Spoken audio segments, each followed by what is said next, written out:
So hello everyone, welcome back. आज की इस वीडियो में हम बात करने वाले हैं सेल्स ऑफ गुड्स एक्ट 1930 से unit third transfer of ownership and delivery of goods के बारे में। जब यूनिट थर्ड की बात आती है तो मेजॉरिटी को ऐसा लगता है कि सर आपके मॉड्यूल में कंटेंट बहुत ज़्यादा है, और सीरियसली ज़्यादा भी है। बट जब हम आपको पढ़ा रहे होंगे तो हम पूरी कोशिश करेंगे इस सारे कंटेंट को समराइज करके बहुत शॉर्टेस्ट फॉर्म में आप तक पहुँचाया जाए। अब आज के इस वीडियो में दो टॉपिक डिस्कस होगा। सबसे पहले हम बात करेंगे सेक्शन 18 से लेके सेक्शन 26 तक, और फिर उसके बाद आपको बताएंगे एक ऐसी शॉर्ट ट्रिक जिन 3 पॉइंट्स पर ध्यान रख के आप इस पूरे चैप्टर को समराइज कर सकते हो और याद रख सकते हो। वो कौन से 3 पॉइंट होंगे वो डिस्कस तभी करने में मजा आएगा जब आपको बाकी चीज़ें लिखी हो समझ आ जाए।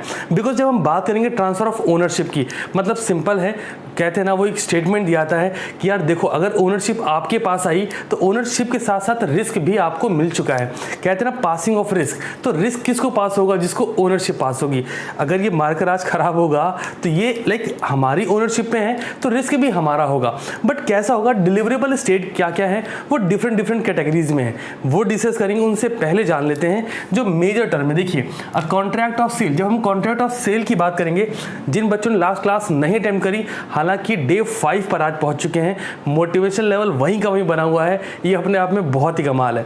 जिन्होंने लास्ट क्लास नहीं कवर की, जाके पहले वो कवर करना, सो दैट आपको समझ आए कि मैं एब्सोल्यूट कंडीशनल कुछ भी बोलूंगा तो मैटर करना चाहिए इस चीज़ में। तो पॉइंट आ रहा है contract of sale. Sir contract of sale में 2 मेजर टर्म कौन कौन से? एक तो है एब्सोल्यूट कॉन्ट्रैक्ट, दूसरा है कंडीशनल कॉन्ट्रैक्ट। एब्सोल्यूट जिसको हम बोलते हैं एग्जीक्यूटेड कॉन्ट्रैक्ट, जहां दोनों ही पार्टीज अपनी ऑब्लिगेशन को परफॉर्म कर देंगे। ऑब्लिगेशन बोले तो लाइक बायर को सामान खरीदना था, उसके बदले पैसे देने थे, वो पैसे दे रहा है। सेलर को गुड्स डिलीवर करना था, ट्रांसफर करना था, वो गुड्स डिलीवर कर रहा है। दोनों ही पार्टी अपनी जो ऑब्लिगेशन है उनको परफॉर्म करेंगी, तो एग्जीक्यूटेड कॉन्ट्रैक्ट। और लाइक कंडीशनल क्या है? जो फ्यूचर कंडक्ट पे डिपेंड करेगा या फिर कुछ सर्कमस्टेंसेस होंगे। तो लिखा है contract of sale of goods involve transfer of ownership in 3 stages. तो जरा समझो, हम बात कर रहे हैं ट्रांसफर करने की ओनरशिप 3 स्टेज में। पहली स्टेज क्या है सर? Passing of property. 7 शब्दों में प्रॉपर्टी पास कर देनी है, पहली स्टेज। दूसरी स्टेज क्या है? Delivery of goods. अभी देखो कैसा है, आप एक शॉप पे गए और आपको बहुत सारे आइटम लेने हैं, तो आपने अलग अलग शॉप से आइटम लेने, मान लो ग्रॉसरी शॉप से लेना है, कुछ इलेक्ट्रॉनिक शॉप से आपको लेना है, एक कार भी बाय करनी है, और आपने सोचा कार लेके आएंगे। आप सोचते यार बाहर हर एग्जाम्पल में कार आती है, एक्चुअली यूथ के लिए तो मतलब मज़ेदार चीज़ होती नहीं।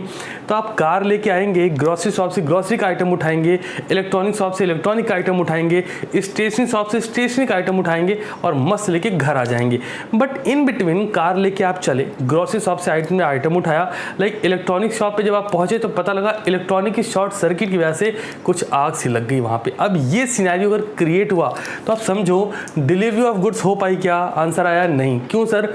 लाइक पासिंग ऑफ प्रॉपर्टी तो हमने कर दिया, कैसे? हम उससे बोल गए कि हमने खरीद लिया, ये रहे पैसे। जैसे हमने बोला कि ये हमारा हुआ, आप इसे किसी और को नहीं सेल आउट करोगे, तो सर ओनरशिप तो ट्रांसफर हो गई है, प्रॉपर्टी पास हो चुकी है, लेकिन गुड्स डिलीवरेबल स्टेट में नहीं था, आपको डिलीवर नहीं हुआ था। आपके पॉइंट ऑफ व्यू से, सेलर के पॉइंट ऑफ व्यू से डेफिनेटली डिलीवर हो चुका था, बिकॉज वो आपको ओनरशिप दे चुका है। तो क्या क्या कंडीशन बनेगी वो देखेंगे। तीसरा, पासिंग ऑफ रिस्क।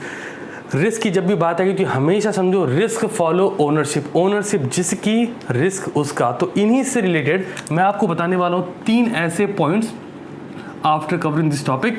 ये सारा कवर करने के बाद सो दैट आप ये पूरे चैप्टर को उन 3 पॉइंट में समराइज कर सको। रीज़न बताता हूँ, कई बार ऐसे एप्लीकेशन बेस्ड क्वेश्चन बनेंगे जहाँ आपको थोड़ा दिमाग खर्च करना पड़ेगा। बट अगर ये 3 पॉइंट जो आपको बताऊँगा टॉपिक के बाद, वो अगर आपके माइंड में रहते हैं तो आपको कम दिमाग खर्च करके भी आंसर मिल जाएगा। तो चलिए सबसे पहले बात करेंगे sir transfer of ownership 3 stage में जा रही है। पहली पासिंग ऑफ प्रॉपर्टी, जहाँ प्रॉपर्टी को पास कर दो। दूसरी डिलीवरी ऑफ गुड्स, जहाँ आप गुड्स को डिलीवर कर दो। अब गुड्स की डिलीवरी की जो स्टेज है वो डिफरेंट है। कई बार एसेटेन गुड्स होगा, कई बार अनएसेटेन गुड्स होगा। समझ आ रहा है? लास्ट वाली क्लास में मैंने 2 टॉपिक अलग से क्यों डिफाइन किए थे। उमेश जी स्टूडेंट का नाम है, जिसने हमसे पूछा था नाम याद हुआ था। आप लोग का पता है कि आप जो बच्चे कमेंट कर रहे होते ना तो आपके नाम याद रहते हैं, बिल्कुल ऑफलाइन वाला चल रहा है, मेजॉरिटी के नाम याद है। एक वीडियो में ज़रूर ऐसी बनाऊंगा जहां मैं आप लोग के नाम से आपको बुलाऊंगा, क्योंकि यार सिंपल सी बात है, आप लोग को मतलब कैसे बताऊं भी वो फील, ये समझो आप 3 स्टेज रहेंगे हमारे पास, ठीक है। 3 स्टेज में हम प्रॉपर्टी पास कर रहे होंगे, गुड्स डिलीवर कर रहे होंगे और साथ में रिस्क भी पास करने की बात करेंगे। तो जब सेकंड क्वेश्चन देखेंगे, पासिंग ऑफ प्रॉपर्टी सेक्शन 18 से 26 तक जाएगा। सर पहली कंडीशन है पासिंग ऑफ प्रॉपर्टी सेक्शन 18 से लेके 26 तक मूव करना है, ठीक है। चला बढ़ते हैं आगे। It help to decide, passing of property करता है क्या? It help to decide legal rights and liabilities of seller and buyer. Copy में नोट करो। लाइक पासिंग ऑफ प्रॉपर्टी क्या करता है? पासिंग ऑफ प्रॉपर्टी आपको ये डिसाइड करने में हेल्प करता है, आपका मतलब यहाँ कोर्ट से भी हो सकता है जहाँ केस जा रहा है, ठीक है। तो वो ये डिसाइड करता है कि जो लीगल राइट्स हैं और जो लाइबिलिटीज हैं सेलर और बायर की वो सेम है कि नहीं। आसान शब्दों में किसकी लाइबिलिटीज बनेगी कि वो पे ऑफ करे, सेलर की या बायर की, ये कौन डिसाइड करेगा? Passing of property. Second point की बात करेंगे, primary rules determining the passing of property. अब प्राइमरी रूल्स क्या है वो चेक करते हैं। फ्रॉम सेलर टू बायर, हम यहाँ बात कर रहे हैं S to B की। क्या ऐसे प्राइमरी रूल हैं? ये सेक्शन 19 से लेकर 24 तक मूव करने पड़ेंगे इनको, ठीक है।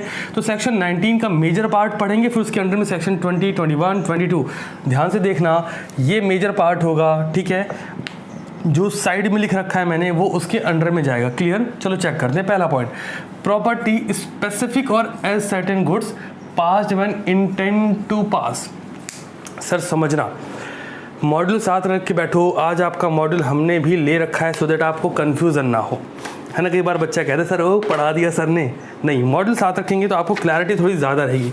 वो कंटेंट भरा पड़ा है ना, इतना सब कुछ है, तो ये सब कैसे कवर करोगे? सर ऐसे ही तो कवर करेंगे, सुनना अभी जरा। सबसे पहला पॉइंट आ रहा है, प्रॉपर्टी स्पेसिफिक और ascertain goods passed when intend to pass. जब आप ऐसा मान लें कि गुड्स पास किया रहा है, क्यों? क्योंकि गुड्स असर्टेन, एक लाइन नोट करेंगे, ओके, यहाँ लाइन नोट करेंगे, साथ में आप लिखिएगा no transfer of property to the buyer. बच्चा कहता है सर साथ में लिखने में दिक्कत है, लिखो यार, no transfer of property to the buyer. कोई प्रॉपर्टी ट्रांसफर नहीं होगी unless and until goods are ascertain, ठीक है जी, लिख लीजिए, unless and until goods are ascertain. तो जब तक गुड्स क्लैरिफाई ना हो जाए कि गुड्स एक्चुअली क्या है, तब तक कोई भी प्रॉपर्टी पास करने की बात नहीं होगी। एग्जाम्पल, आप किसी कार के शोरूम में जाते हैं, वहाँ बहुत सारी कारें खड़ी हैं, अब आपने फ़ोन मिलाया या फिर आप उससे बोलते कार लेनी थी भाई साहब, गुड्स असर्टेन क्या आपने कौन सा मॉडल लेना है, कौन सा स्पेसिफिक मॉडल लेना है, प्राइस रेंज क्या होगी, सेगमेंट कौन सा होगा, फ़र्क नहीं पड़ता है, कार चाहिए बस। ऐसा कहने से क्या गुड्स आपको डिलीवर हो जाएगा, पास हो जाएगा? आंसर नहीं, बट आप एक स्पेसिफिक हो जाओ कि ये मॉडल चाहिए, इस रेंज में चाहिए, इतने पावर का होना चाहिए, इतने BHP, सब क्लियर कर दिया। अब क्या होगा? सर गुड्स असर्टेन हो गया। अगर आप प्राइस पे ऑफ करते हो तो आप कोई लाइन वर्कआउट करेगी, property passes when intend to pass. जब आप ये एजम्पशन ले रहे हो कि यही तो चाहिए सर, तो आपको आसानी से पास हो जाएगा। अब इसके अंडर में मूव करेंगे, section 20, specific goods in deliverable state. समझो, आप अपनी बुक देखेंगे जरा, यहाँ पे बड़ा सस्ता सा एग्जाम्पल लिखा गया है, ठीक है। डिलीवरेबल स्टेट का मतलब क्या है? यहाँ पे जो आपको एग्जांपल लिखा है वहाँ बोलता है कि एक होम डिलीवरी की बात करते हैं हम एक शॉपकीपर से जिससे हम टेलीविज़न परचेज करते हैं। क्लियर? आप एग्जांपल पढ़ रहे हो, बुक में ध्यान दो, सुनते चलो बस। हम क्या कर, क्लास में ऐसा होता है ना, बुक में ध्यान दो और सुनते चलो। हम क्या करने वाले हैं, हम एक शॉपकीपर से बोलते भाई साहब ये टेलीविज़न हमें दे दीजिए, मैं इसको आपको पेमेंट कर देता हूँ। मैंने पेमेंट करी, पेमेंट करते ही टेलीविज़न की जो प्रॉपर्टी के राइट्स हैं वो मेरे पास आ जाएंगे, ये क्लियर। लेकिन मैंने उससे बोला कि ये आप होम डिलीवरी करा दीजिएगा। तो सर जरा मुझे बताओ, रिस्क किसका? हमेशा जिसकी ओनरशिप है। पढ़ देता हूँ, देखिए, x goes into a shop and buy a television and asks the shopkeeper for its home delivery. The shopkeeper agrees to do it. shopkeeper ready हो गया आपके कहने पे, खुद से नहीं बोल रहा। आगे, the television immediately become the property of X. तो जो लाइन लिखी गई है, लाइन वर्कआउट करेगी। स्पेसिफिक गुड्स है, टेलीविज़न की बात की, इलेक्ट्रॉनिक शॉप में बहुत सारे आइटम थे ना, बट हमने टेलीविज़न की बात की, गुड स्पेसिफिक कर दिया। साथ में वो डिलीवरेबल स्टेट में था, तैयार था बिल्कुल, बस पेमेंट करनी थी, लेना था। अगर रिस्क की बात आई तो रिस्क किसका, जिसकी ओनरशिप, हम होम डिलीवरी करने के लिए एज अ शॉपकीपर रेडी तो हुए हैं, बट किसके कहने पे सर, आपके कहने पे। तो अगर कुछ सिचुएशन क्रिएट हुई, आइदर आप हमारे साथ एक एग्रीमेंट कर लो कि रास्ते भर में टूटा फूटा तो जिम्मेदारी हमारी, फिर तो समझ आता है, अदरवाइज आप कह रहे हैं तो आपकी जिम्मेदारी है। सेकेंड पॉइंट की बात करेंगे, section 21, specific goods to be put into deliverable state. Sir समझना, इन डिलीवरेबल स्टेट और पुट इनटू डिलीवरेबल स्टेट में एक बेसिक सा डिफरेंस है। पुट इनटू डिलीवरेबल स्टेट का मतलब साफ है, अभी तैयार हो रहा है, एकदम मस्त तैयार नहीं बैठा है। बताता हूँ, सुनना, इसमें एक लाइन नोट करो, यहाँ लिखा गया है, सेक्शन है आपका 21। ओके, तो एक काम करिए जरा, पहले सेक्शन 20 में एक स्टेटमेंट बोल रहा हूँ, नोट कर लो, जो काम कर लगे। सेक्शन 20 में स्टेटमेंट बोल रहा हूँ, नोट करना है आपको। Where there is an unconditional contract, where there is unconditional contract for the sale of specific goods in deliverable state, property in goods passes to the buyer when contract is made. तो जब कोई unconditional contract होगा deliverable state में goods अगर है तो property in goods कब पास कर दी जाएगी, जब कॉन्ट्रैक्ट बना है। क्लियर। और जैसा मैंने बोला, प्रॉपर्टी अगर पास हो गई तो ओनरशिप पास हो गई, ओनरशिप पास हो गई तो रिस्क पास हो गया सर। चलो अब बात करते हैं सेक्शन 21 की, पुट इनटू डिलीवरेबल स्टेट। दिमाग में पहला वाला डिलीवरेबल स्टेट में है, दूसरा वाला पुट कर रहे हैं डिलीवरेबल स्टेट में। तो सेक्शन 21 के लिए जरा लाइन नोट करिए, एग्जाम्पल बुक से कोट करता हूँ। The property shall not pass when the goods are made in deliverable state. पहले सेक्शन 20 में क्या बोल रहा है, गुड्स पास हो गया। सेक्शन 21 में क्या बोल रहा है, गुड्स नहीं पास हुआ है। आगे, but shall pass only when the buyer has notice of it. जब बायर को उसका नोटिस मिलेगा। अच्छा समझो, एग्जाम्पल बताता हूँ। दो तरह की प्रॉपर्टीज़ हैं, प्रॉपर्टी में बात कर रहा हूँ मैं, अभी यहाँ की बात नहीं कर रहा। मान लो फ्लैट्स हैं, दो तरह के फ्लैट्स हैं। एक फ्लैट्स है रेडी टू यूज़, समझ आ रहा है क्या, रेडी टू यूज़ मतलब बन के तैयार है, जाओ पैसे दो, लो खत्म करो, तो वो सेक्शन 20 में आएगा। Specific goods flat ready to move है, इन डिलीवरेबल स्टेट है, डिलीवरेबल स्टेट में है, पैसे दो, रहना शुरू करो। पहला क्लियर। दूसरा सेक्शन 21 में आएगा, जो मैं बात कर रहा हूँ कि गुड्स अभी अंडर कंस्ट्रक्शन है, मतलब वो पुट इनटू डिलीवरेबल स्टेट है। वो हो सकता है कि आपको पास किया जाए, बट ऑन टाइम पास नहीं हो सकता, आप उसमें रेडी टू यूज नहीं है, रह नहीं सकते। तो क्या होगा, स्पेसिफिक गुड्स तो है but put into deliverable state है, फ्लैट वो भी, बट अभी आप तुरंत से रहना शुरू नहीं कर सकते। क्या होगा, गुड्स जब बनेगा, प्रॉपर्टी कंप्लीट होगी तो आपको पोजीशन ट्रांसफर किया जाएगा। दैट मीन्स जो मैंने लाइन बोली है आपको, the property shall not pass when the goods are made in deliverable state but sale pass only when the buyer has notice of it. अभी सेलर आपके पास नोटिस भेजेगा कि सर ये रहा आपका फ्लैट, आइए और धमाल मचाइए। तो आपकी बुक से सेक्शन 21 हो गया है। सेक्शन 22 की बात करते हैं। स्पेसिफिक गुड्स, ध्यान रखो तीनों में सेम आ रहा है ना, पहले में डिलीवरेबल स्टेट में है, section 20 deliverable state, section 21 put into deliverable state, section 22 specific goods in deliverable state मतलब कंडीशन फॉर सेटिस्फाई की। बट आगे देखो, when the seller has to do anything. Sir anything का मतलब क्या है, एनीथिंग बोले तो वो वेट करेगा, इंस्पेक्शन करेगा, वो कुछ तो करेगा। There is to be order to a certain price, मतलब साफ है वो कुछ ऐसा करेगा जिससे उस गुड्स की स्पेसिफिक प्राइस जान सके वो। तो जरा सुनना, where the goods are in deliverable state but the seller is bound to weigh, measure, test और टू डू सेम एक्ट और think to purpose of ascertaining price. Seller का मेन पर्पस क्या है, कीमत जानना। The property does not pass until such act और thing is done. Property कब तक पास नहीं मानी जाएगी, जब तक वो जो एक्ट किसको करना है, सेलर को करना है, वो ना हो जाए। क्लियर, आगे बढ़ देता हूं। When the seller has done its part, seller जो अपना काम कर लेगा, the property passes even if the buyer has to do something for his own satisfaction. Section 22 क्या बोल रहा है, ये कहता है सर सेलर को ऐसे राइट्स दिए गए हैं कि वो इंस्पेक्शन करे और जैसे ही इंस्पेक्शन कंप्लीट होगा तो बायर रेडी हो ना हो, बायर सेटिस्फाई हो ना हो, हम क्या मान लेंगे, goods in deliverable state. Sir ऐसा क्यों हुआ सर, सिंपल सी बात है, गुड्स किस नेचर का है? स्पेसिफिक है। स्पेसिफिक बोले तो एसेट है, मतलब on the time of contract buyer and seller both are agreed on these, तो दोनों ही एग्री कर रहे हैं। बस क्या था, सेलर को उसमें कुछ इंस्पेक्शन करने थे, कुछ मेजर करना था, कुछ टेस्ट करना था, सो दैट उसकी प्राइस को आइडेंटिफाई कर पाए। जैसे ही सेलर कर लेगा, गुड्स डिलीवरेबल स्टेट में आ जाएगा। तो एक बार जल्दी से रिमूव कर देते हैं आपके दिमाग से वो हिंड्रेंसेस जहां पे आपको लग रहा है कि शायद ये टफ है। Section 20 goods in deliverable state, section 21 goods put into deliverable state, section 22 कहता है कि सर गुड्स डिलीवरेबल स्टेट में है तो जरूर, बट सेलर के पास एक राइट्स है कि वो पहले गुड्स की वो थिंग्स कर सके जहां से वो प्राइस आइडेंटिफाई कर पाए, उसके बाद बायर का फर्क नहीं पड़ता वो सेटिस्फाई है नहीं है, गुड्स डिलीवर हो सकता है। चलो कम टू सेक्शन 18। तो सेक्शन 19 के अंडर में हमने 3 को लपेटा, 20, 21, 22, क्लियर है। अब बात आई सेक्शन 18। सेक्शन 19 में 3, सेक्शन 18 में 2, सेक्शन इसी के बाद में मूव करेगा। सेक्शन 18 में सेक्शन 23 का 1, सेक्शन 23 का 2। पहला पॉइंट देखते हैं। तो सेक्शन 18 कहता है goods must be ascertain. ओ भाई क्या नई चीज बताई इन्होंने, समझो। मतलब यार देखो, जब आप कोई भी एक्ट पढ़ रहे हो ना, तो कॉमर्शियल नेचर माइंड में रखो। पहली चीज बार बार कहता आ रहा हूँ, क्योंकि कई बार क्या होता है ना, फैकल्टीज और बच्चे मिलके चीज़ों को आसान बनाने के चक्कर में और वो कहते हैं ना ऐसे कर देने के चक्कर में वो रिलेटेबल एग्जाम्पल लेना स्टार्ट कर देते हैं कि बेटा तुम हो, बेटा मैं हूँ। नहीं बेटा तुम मैं नहीं हूँ, सिंपल रखो। कॉमर्शियल नेचर एग्रीमेंट की बात करेंगे, सारे एग्जाम्पल कॉमर्शियल नेचर में कोड होने चाहिए।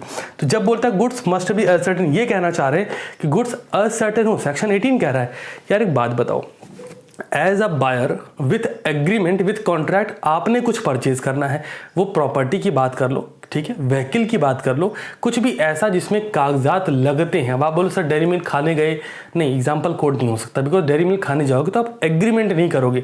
झूला झूलना है सर, एग्रीमेंट थोड़ी करते हैं यार। 20 रुपए पकड़ा और लटक गए ऊपर जाके, गोल गोल घूमे जा रहे हैं, समझ रहे हो ना। तो आपने क्या करना है, अगर आप वहां पे जाते हो तो आप उस पर्टिकुलर चीज को परचेज करने के लिए एग्रीमेंट करते हो। अगर ऐसा है तो जरा मुझे सोच के बताओ, गुड्स अनसर्टेन होना चाहिए कि नहीं होना चाहिए, मतलब गुड्स स्पेसिफिक होना चाहिए कि नहीं चाहिए।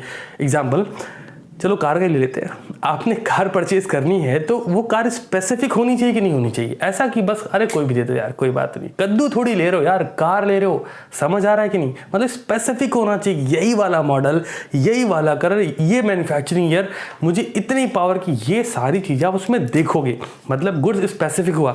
तो अगर सेक्शन 18 आपको कूद के अलग से बता रहा है, नई चीज क्या बोल रहा है, यही तो कह रहा है goods must be ascertain, goods specific होना चाहिए। तो बोले तो अगर कुछ भी खरीदना है तो हमें पता होना चाहिए स्पेसिफिकली कि कौन सी चीज हम ले रहे हैं। कौन सा सेक्शन 18। आगे बढ़ते हैं, चलो सेक्शन 23 का 1 कहता है sale of uncertain goods by description. Okay sir, last class में हमने sale as by sample, sale by description, sale by sample as well as description, तीनों पॉइंट कवर किए हैं। उसी को थोड़ा इन डेप्थ जाएंगे अभी। सेक्शन 23 का 2 बोलता है delivery to the carrier. Note कर लो, कुछ धुंधला धुंधला लागे रे, लिखो लिखो, डिलीवरी टू द कैरियर। अब जरा समझाता हूँ आपको इनका मतलब क्या है, कुछ पॉइंट नोट कर लेना इससे रिलेटेड, ठीक है। ओके, अनसर्टेन गुड्स के बारे में लिखो, जरा हेडिंग बनाओ, अनसर्टेन गुड्स, वहां पॉइंट नोट करो। प्रॉपर्टी पासेस व्हेन, डैश कर लो, point number A, there is ascertainment of goods, goods unascertain है, चलेगा। आप किसी शोरूम पे जाते हो तब तक गुड्स अनअसर्टेन है, आप विजिट करते हो, देखते हो, सारी चीजें समझते हो, सेल्समैन आपको समझाता है चीजों को, कई बार आप उनकी बातों में भी आके इन्फ्लुएंस हो जाते हो, इन्फ्लुएंस होने के बाद आप डिसीजन लेते हो। मतलब the goods which is uncertain, जो अनसर्टेन था तब तक, अब वो असर्टेन हो गया है। तो जो ए पॉइंट लिखा वो क्या है, there is ascertainment of goods, तो जो गुड्स अनसर्टेन था वो क्या हो जाएगा, असर्टेन। पॉइंट नंबर 2, असर्टेन बोल तो जान पहचान हो जाना, हाँ यही वाला चाहिए, ऐसा वाला, बहुत ज्यादा डेप्थ में मत जाओ। दूसरा, there unconditional appropriation to the contract, और कैसे होना चाहिए, अनकंडीशनल अप्रोप्रिएशन। अब बच्चा बोलेगा अरे सर ये क्या बोल दिया आपने, बताता हूँ, लिखो कॉपी में, मैंने बोला अप्रोप्रिएशन ऑफ गुड्स ना, हेडिंग बनाओ अप्रोप्रिएशन ऑफ गुड्स, उसको ही बताता हूँ क्या है, बिकॉज आपके मॉड्यूल में चेक कर लेता हूँ सर, एप्रोप्रिएशन ऑफ गुड्स को स्पेसिफिकली नहीं बताया गया, हाँ नहीं बताया गया है, बट वर्ड दिया है, देखो एनालिसिस ऑफ सेक्शन 23 में, sale of unascertain goods and appropriation. आगे लिखा गया है एप्रोप्रिएशन ऑफ गुड्स इन्वॉल्व। हाँ ठीक है, लिख लीजिए, फटाफट से लिखिए। एप्रोप्रिएशन उसी में लिखा है, मैं आपको बता रहा हूँ। एप्रोप्रिएशन ऑफ गुड्स में it involve selection of goods with the intention of using them in performance of contract. Appropriation of goods का मतलब क्या है? It involve selection of goods. वो बहुत सारी चीज़ देखी, उनमें से एक चीज़ सेलेक्ट करी with the intention of using them in the performance of contract, और उसको हमने सेलेक्ट क्यों किया है? सो दैट हम उसको परफॉर्मेंस ऑफ कॉन्ट्रैक्ट में यूज कर सकें, है ना। With the mutual consent of seller and the buyer. Mutual consent बोले तो free consent, the consent which is free from coercion, misrepresentation, under influence and fraud. इन सब से जो कंसेंट फ्री होता है उसी को हम फ्री कंसेंट और म्यूचुअल कंसेंट बोलेंगे बिटवीन बायर एंड सेलर। तो लाइन क्लियर है? चलो बढ़ते हैं आगे।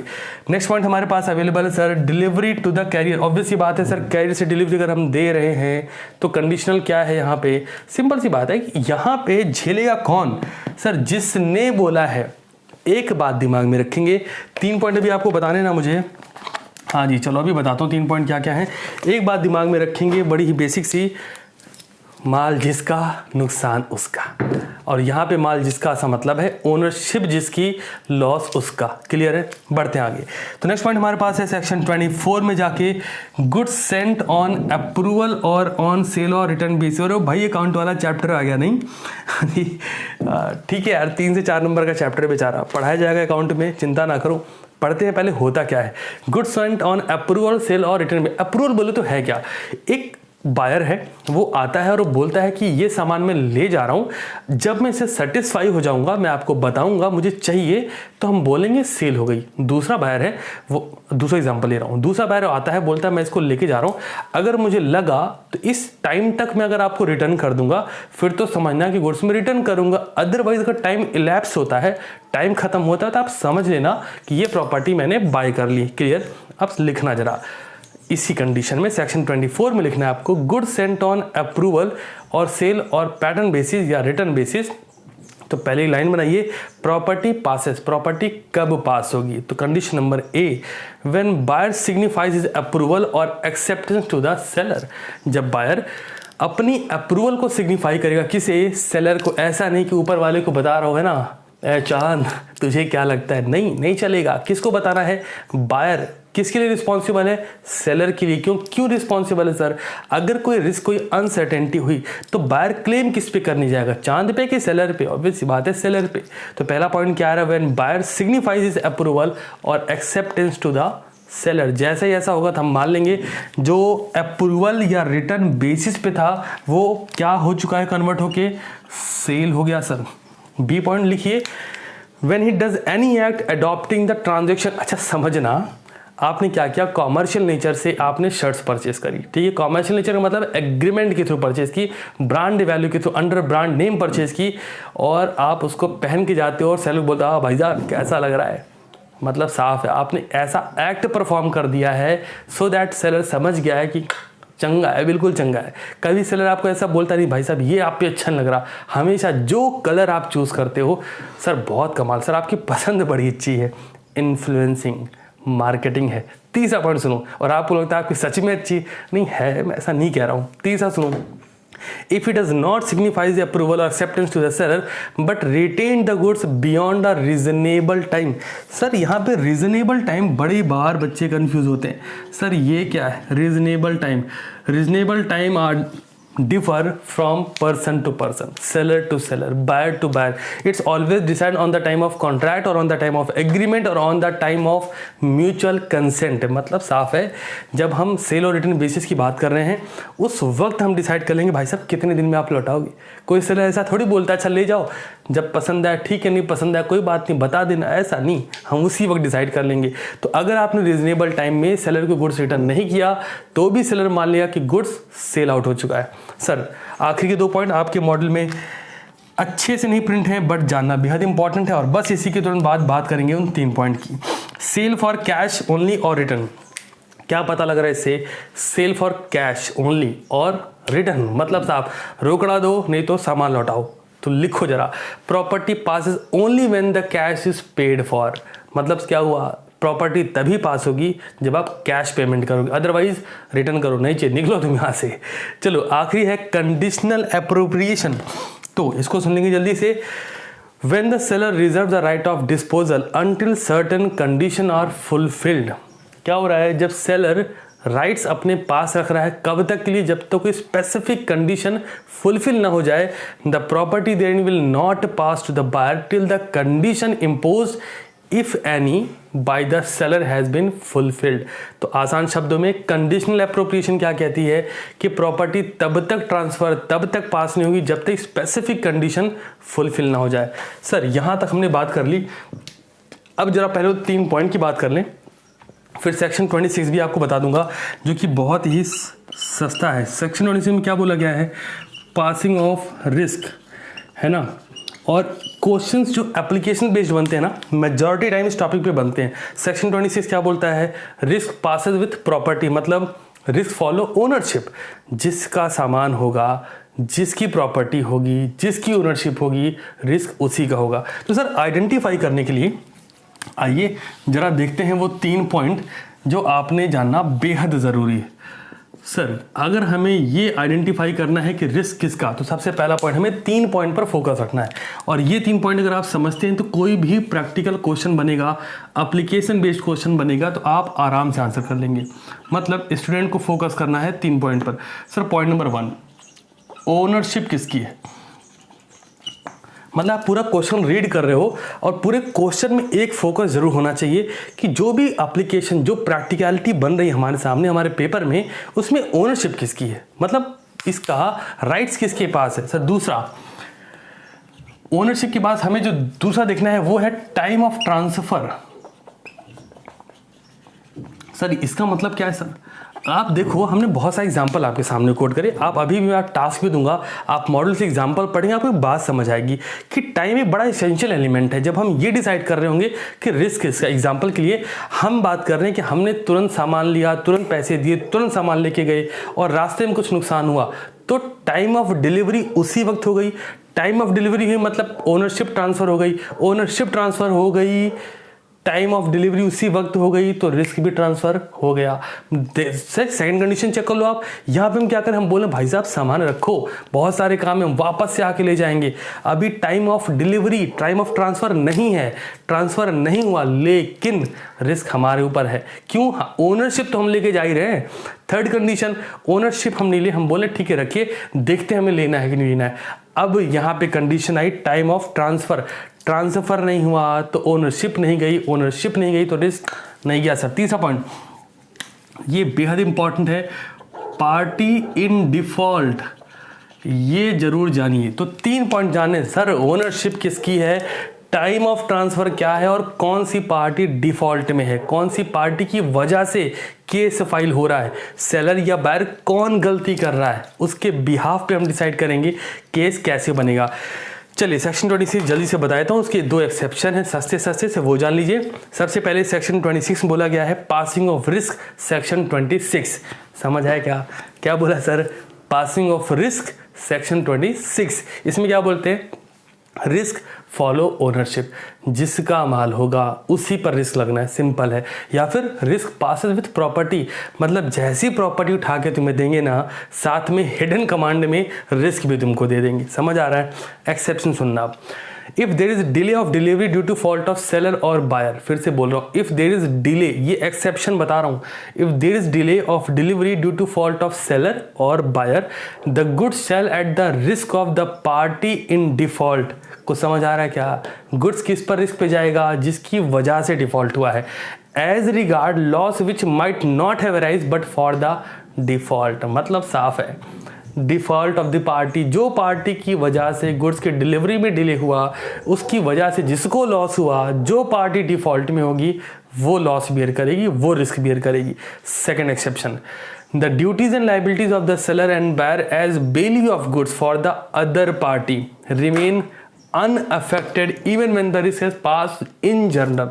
आसान शब्दों में, बेली में क्या होता था, बेलमेंट में क्या होता था, आप स्टॉक देते थे किसी एक पर्टिकुलर पर्पस को यूज करने के लिए, यूज करने के बाद उससे वापस ले लेते थे।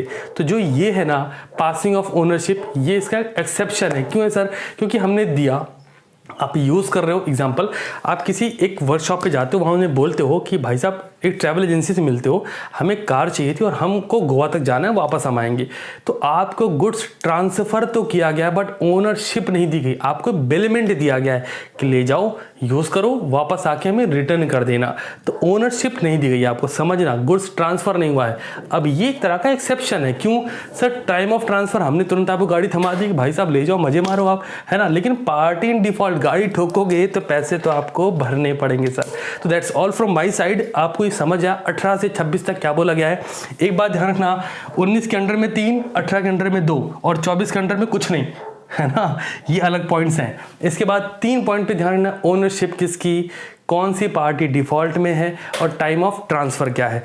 सिर्फ इतना मॉड्यूल उठाइए, आपका काम शुरू होता है 18 से 26 तक पढ़ना, पूरी ईमानदारी से हर एग्जाम्पल पढ़ना, अंडरलाइन एग्जाम्पल में वो वर्ड करना जो इफेक्टेड करता है उस पूरे एग्जाम्पल को, और साथ में उसको उठा के कॉपी में लिख लेना। चलो आज के लिए इतना ही और मिलता हूँ आपसे नेक्स्ट क्लास में, और तब तक के लिए शानदार रहिए और पढ़ते रहिए।